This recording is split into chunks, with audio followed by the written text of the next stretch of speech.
اب میں آپ کی خدمت میں ایک نسخہ عرض کر رہا ہوں. کبھی ہوتا ہے نا انسان کو کوئی ایسا کام پڑ جاتا ہے بڑا دل گھبرانے لگتا ہے کہ کیا کروں، کیا بے بسی کبھی بعض اوقات احساس ہونے لگتا ہے، کچھ کر نہیں سکتا یہ وہ. تو مجھے یہ نسخہ سمجھ میں آیا ہے، وہ یہ ہے کہ 100 مرتبہ درود ہدیہ کروں بی بی کے نام پر، اور مولا ابو الفضل سے عرض کروں.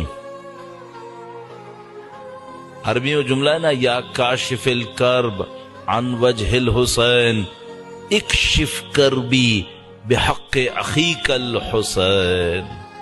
100 مرتبہ درود ہدیہ کروں بی بی ام البنین کو، اور یہ جملہ مولا ابو الفضل سے پھر کہوں کہ اے وہ جس نے اپنے بھائی کے چہرے سے غم کو دور کیا، میرے غم کو اپنے بھائی کے صدقے میں دور کر دے.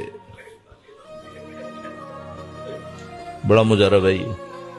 بی بی ام البنین کی ذات پر، اس مقدس خاندان کی ذات پر، اور مولا ابو الفضل کے حضور ادا احترام کے لیے درود بھیجے محمد و آل محمد.